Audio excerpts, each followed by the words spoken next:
Welcome to Word on the Block, the series that takes a deeper dive into the emerging technologies that shape our world at the intersection of business, economy, and politics. And I'm going to add one more word to that list: space. It's space today. I'm Angie Lau, editor-in-chief of Forkast.News. It is my pleasure to introduce a man who really needs no introduction. He is the first Canadian to walk in space. He has flown 2 space shuttle missions and has served as commander of the International Space Station. Colonel Chris Hadfield joins us right now to talk about space, pandemic, but also leadership, perspective, and blockchain and cryptocurrency technology in our emerging space industry. Chris, it is great to have you on the show. Angie, thanks for the invitation. There's so many things you just listed that are interesting to talk about, so I've been very much looking forward to chatting with you. Well, let's talk about the first thing that I'm sure everybody is curious about. You know, there's a saying in the crypto world, to the moon. It's very aspirational, you know, moonshot, to the moon. You're literally one of the handful of people on this earth who has actually made that journey. And you've seen the world from a completely different perspective. What can you share with an audience who is, you know, who wishes right now that the earth was a little healthier, that felt a little bit better? From that perspective, what can you share? I think maybe 3 different things, Angie. One is, it is an immensely magnificent human experience. What you just sort of alluded to. I've flown in space 3 times, spent half a year there, been around the world 2,600 times, gotten to see the planet in its unfiltered, exquisite beauty right there in front of me. Every place on the whole world. So that personal side of it is magnificent. The second is the opportunity and understanding that it's giving us of our planet. What we're all facing right now with COVID, it is just sort of an in-your-face reminder of the fact that we're all in this together, and that things happen on this little small ball. You know, you can go around the world on a spaceship in 90 minutes. So it's not very big. You know, think how far you can go on a bike or your feet in 90 minutes. You can go around the whole planet in that amount of time. And so the necessity and maybe the help of focus that's an event like the pandemic, but also the perspective that spaceflight gives us, I think, is really important. The third is just as a driver of technology. By aspiring and challenging ourselves to do something that is by definition impossible. When I was born, no one had ever flown in space. And now we've had people permanently living on the space station for just under 20 years. And it's commonplace now, to the point that commercial companies are taking people, you know, up to orbit. So that burgeoning opportunity of space flight, specifically the moon. I run a space foundation that's looking at policy for settling the moon. That is the next obvious business destination for an enormous place of untapped resources that we've only just started to scratch the surface of. Setting up an economic system that includes the Earth and the moon. We've discovered a continent bigger than Africa, and our technology has gotten good enough that now we can get there at what becomes maybe a practical cost. So that mixture of individual wow and amazement, of self-awareness, and of business and technical opportunity, to me, it's been my life's work, but I find it fascinating, and now more than ever, just tremendously full of opportunity. You've been an outlier your entire career, one of the handful of people who don't experience life like the rest of us. You've literally left Earth. From that perspective, and now into the business opportunities, when you think of the outlier technologies like blockchain and crypto, how are you now thinking about adapting outlier technologies that are becoming increasingly more mainstream as you think about those opportunities in space? It's something I work in intensively. I run a stream of a technology incubator, and I run the entire space stream, looking at all new technologies that enable us to do things using either the data that comes from space or the actual high ground of space itself. And if you look at essentially a very detailed tracking and I don't know, tokenization type of capability to keep track of what's happening. It's been a little bit evidence to us, I think, in the global lockdown of the pandemic, of just what a digital world we live in. And I think there's going to be a bit of a step shift in human norms as a result of the last several months and the months that are coming up, into an acceptance of levels of digital technology that there was a lot of sort of inertial resistance to. So I think when you start applying that to also the newer technology of spaceflight, it opens up in a couple ways. One is just we can use satellite communication, of course, to enable blockchain. And you can do it a lot of different ways. Use existing satellites, but we've had blockchain satellites, early demonstrators in space already for the last 2 or 3 years. People are starting to recognize you can set up a nodal structure using task-specific design blockchain assets in orbit. So that's one side of it, just using the geometry and the isolation, and therefore the appeal of that for the security and the globalization of blockchain. The other is, if you look at the Chinese space program or the American or the Russian or whomever, Indian, it's a really complex problem to solve with thousands of moving pieces. And where if you make a mistake, you kill people, or you have billions and billions of dollars worth of damage. So it's a natural application for blockchain kind of technology in order to be able to make sure of the pedigree of all of the data that's running through. And that's just for the assembly and execution of the vehicles and the launch rockets and the operation of what's going on. As we start to settle on the moon over the next couple of decades, and as we start to mine what's available on the moon, and the companies that are set up to mine asteroids as the cost of access drops, it becomes even more prevalent, I think. How are we going to manage that? How are we going to understand the pedigree of everything that we're doing along the way? So there's huge opportunity there. And whenever you challenge yourself to do something that was really, really hard, and it pushes the edge of your technology, that's where the invention comes along that enables an ease and a quality of life that's been denied to us in the past. So I'm really excited to see how all that is going to mesh together over the next few years and really over the next decade or two. And to your point, it really is also an important part of human accountability. Right now we're in the best of times, and at the same time the worst of times. We have a digital system where we can exist virtually, and yet the internet is chock full of issues: the digital divide, access, censorship in some cases, in a lot of cases, and access. So we have emerging technologies like IPFS, for example, where blockchain can really bolster up that through a decentralized way, getting rid of the centralized, bottleneck, sentinel, whatever you want to call it. But one of the important things is still it's mired on Earth. The nodes that are on Earth potentially could go away in an event, in a power outage, whatever the case is. I mean, obviously when it's global, that's almost impossible, but there is an important role that space plays with satellite nodes. Your thoughts on that?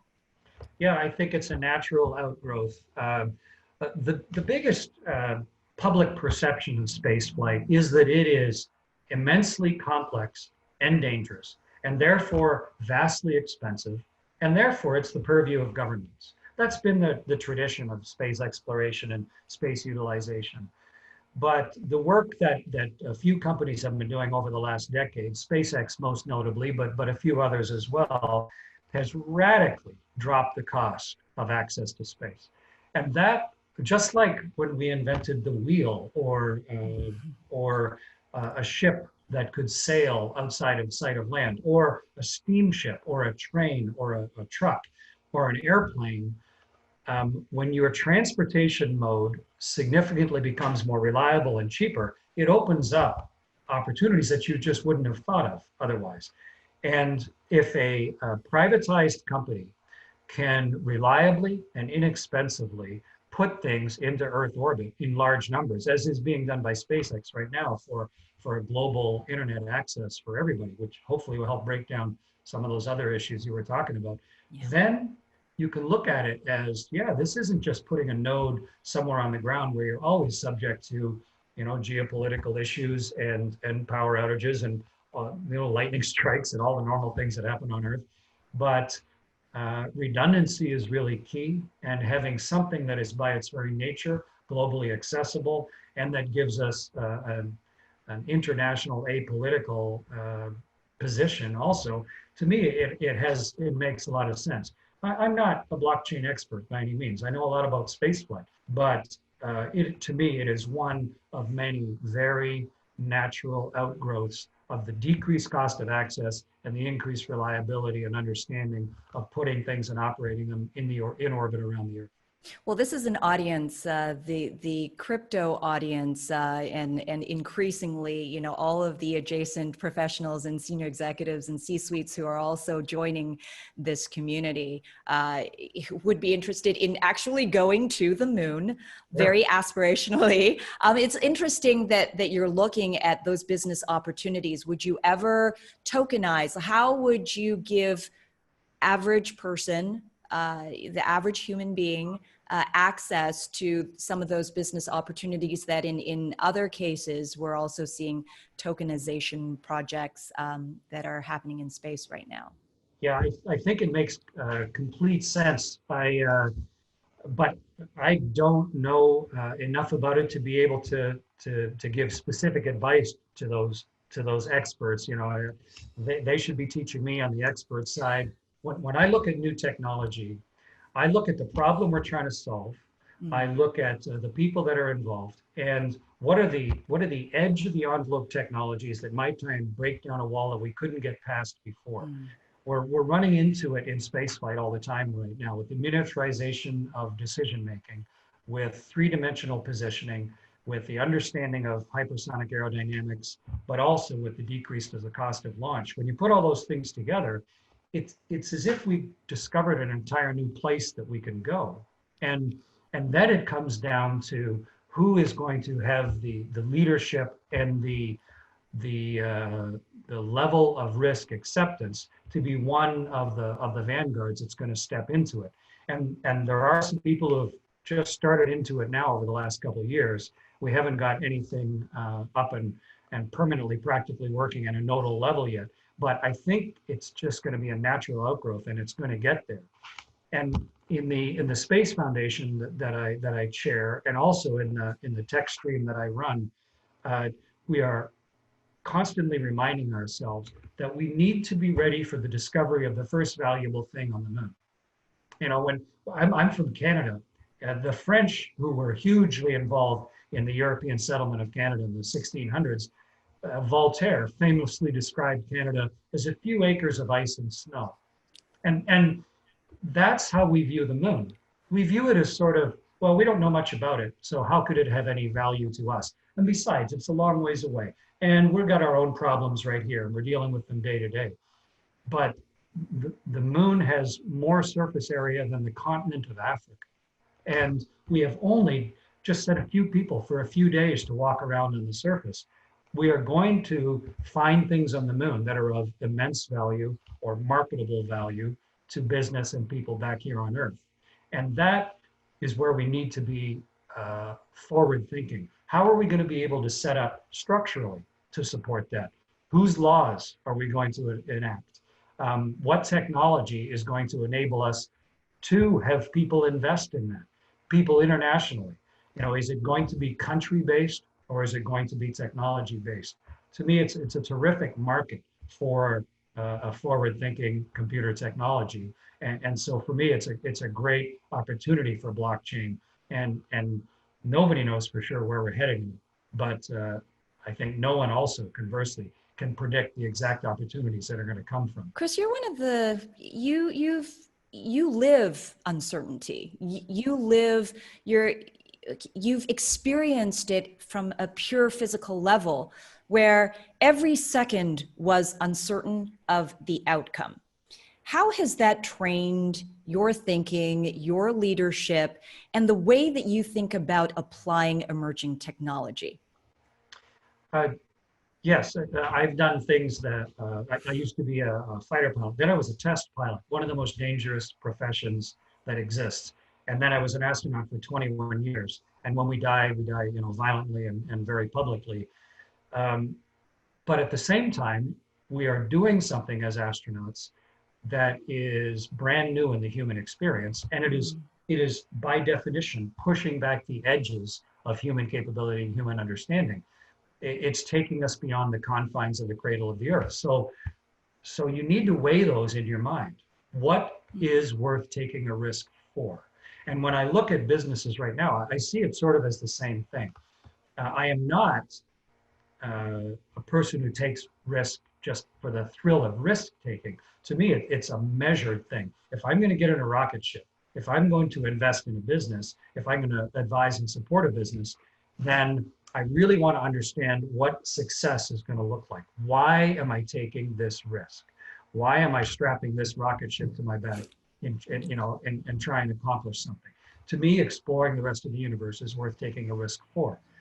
That is the fundamental first playing card that needs to be played. What does success look like?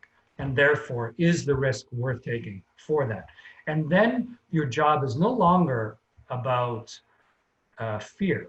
Your job is now about understanding that the nuts and bolts of that risk, the actual construct and software of your rocket, or of the potential hazards and strengths of the business. And the due diligence of an astronaut on a space flight is staggering. But I try and carry the same philosophy into everything else that I do. Understand what the risk is. Is it a risk I want to take that has a good enough benefit? And then my whole job as an individual, as a technology person, and as a manager and leader of the organization is how can we understand the risk and manage it in such a way that we optimize our chances for success. It takes the fear out of it and turns it instead into a risk management, a risk understanding, and a risk minimization activity. And I apply it to everything that I do, trivial things in my life and the biggest things that I do in life, including flying a rocket ship. And including right now for all of us around the world, self-isolation. This is something that you've endured professionally and now personally as well. How do you do it? How do we do it? With grace, with inspiration, with ease, maybe? It's sort of like everybody in the world has just gone on a space mission to some degree, because you have a purpose, and that is I need to live my own life, and I need to try and survive the threats of this particular medical threat. But everybody is surrounded by danger. It's a lot like you've launched on your spaceship and you're surrounded by the inevitable danger of meteorites and the vacuum of space and the radiation from the sun and all the other stars. So how do you find a way to deal with a very new set of circumstances? Because everyone had a pattern to their life, and still accomplish things that give you a sense of value and self-worth while still functioning in a much higher risk-prone kind of environment. And to me, the most important thing harkens back to what I was saying earlier, and that is understand the risk. What is the actual threat? How is this particular threat liable to affect me and the things that are valuable to me, my family, my friends, my business, my income, my well-being, and really truly dig into it. And you can't know enough about it. It's constantly changing and evolving. Our understanding is changing. The actual medical manifestations of this COVID are not even perfectly understood by anybody yet. So digging into that, once you have gotten as deep an understanding as you can, then you need to set a set of objectives. What does success look like now? What does success look like for the next hour, for today, for this week, for the next 3 months, and for the duration of how long this is going to affect society? How am I going to succeed at this? And then that will then define what actions you need to take. This is how you live every day on a spaceship. Yeah. What are we trying to accomplish? What are the risks? How am I going to optimize my performance? But the last part is psychological, Angie. We have had to change our normal. That's hard. You know, people liked the life they had. That's why they were living the life that way. And when it suddenly changed, you feel somehow betrayed by fate or by some other external force. You have to find a way to not be in love with your old life. You need to recognize that, okay, due to forces beyond my control, this is a new normal, so get over it. You know, your previous life was interesting, but this is what's actually happening now. And so redefine your objectives, but also redefine your rewards and your successes and your joys. Allow yourself the room to shift your psychology. Recognize it's not going to be easy for anybody around you. An important thing I remind myself of regularly is everybody is having to deal with this. And if you wake up in the morning and the first person you run into is really behaving like a jerk, and then the next person you run into is behaving like, and then the next person, if you run into jerks all day, then you're the jerk. And you maybe were being affected by this more than you thought you would be. And you need to give yourself some time and recognize it's affecting you as well. So reset objectives, accept the fact that this is a new normal, become expert, and grant yourself and everybody else some time to deal with the psychological impacts of this, and then fight your way through it. And there is still grace and joy and sunsets and sunrises and magnificence in the world. We maybe just have to shift our perspective as if we're on a new spaceship to appreciate them. That, you know, we all make a choice on Earth and in space. We choose to react or we choose to create. And this is an opportunity for us to really reflect on the roles that we may have played in the past and the roles that we must play today. I truly believe, as you do, that we are creators and that we create a future, that the future doesn't land on us, that the future is for us to define. And so, as a mother of a 3-year-old, what is the future going to hold for those of us who are creating it right now, from your perspective? One of the great joys of being an astronaut is you become the personification of an entire space agency. And so I've spoken to 3-year-olds. I've spoken in probably 1,000 schools. My online presence, I speak to millions of people in trying to help answer that exact question, Angie. And when I write a picture to someone, I often write on it, you create your own future. Yes. I think an important thing to remember is you have the opportunity every single day to do something different. You have to take care of the necessities in your life. Everyone has those, the obligatory stuff. If we were all figure skaters, those are the compulsories, right? You got to be able to do those. But at the same time, there is freedom every day to do something original and to think about it. And we tend to have a strange dichotomy, and that is that nobody really truly understands what each of us is doing. It's very personal, your path through life. And yet we often seek and require external validation to feel that we've succeeded. That's a very difficult balance, because if you never feel successful until someone tells you you've succeeded, then you're helpless in setting a future that gives you satisfaction. So I think it's vital teaching your 3-year-old, but also maybe teaching yourself at any age, remind yourself that you can drop your own personal bar of victory as low as you want. You can feel victorious 10 times a day, or you know, starting into university, you could wait until 4 years from now, a graduation day, to feel you'd accomplish anything, or you could find that you'd succeeded every day. I think the only way it's going to happen is we have to continue to push technology. If we want to raise the standard of living for as many people as possible around the world and make it sustainable, like we have been doing in an incrementally better way, the only way to do that is through the continued human inventiveness of technology. But it also requires a global care, a global perspective. And hopefully we'll get some of that coming out of the recognition, the fact that something as simple as a small coronavirus can affect us all. But the real onus is always going to come back to the individual. How are you educating yourself? How are you recognizing that the pace of invention is accelerating and you need to have a lifetime of study to be ready for it? How are you preparing your 3-year-old for that? But how are you also acknowledging it within yourself? And then how are you feeding your own soul, the grace within yourself? How are you finding joy? I'm using coronavirus. I'm working with coronavirus detection companies. I'm working with technology incubation. I'm working with risk prediction companies. But I'm also writing a 4th book. And my wife is very heavily involved in artistic creation right now, painting and drawing and ceramics. And I think you need to try and develop that within yourself on a daily basis.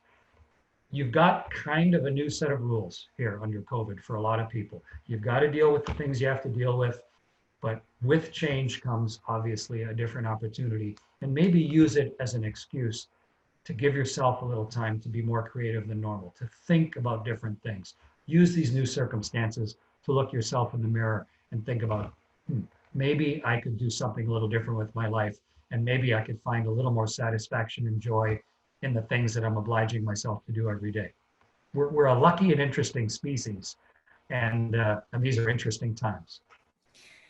They're interesting times. They are the best of times. They are the worst of times. It really depends on your perspective. And for that, Chris Hadfield, I am very grateful for you sharing your perspective here on Earth, from space, from this global and spatial perspective with us here on Forkast News.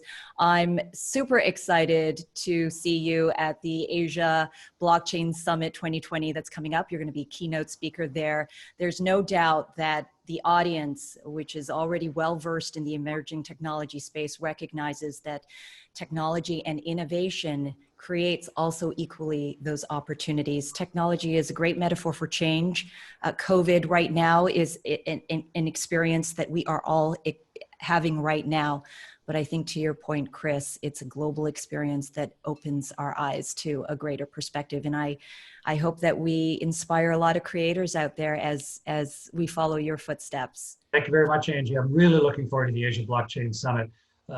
Far-thinking, aggressive, smart, technological people looking to take a new technology and solve problems in a new way. To me, that's fundamentally exciting.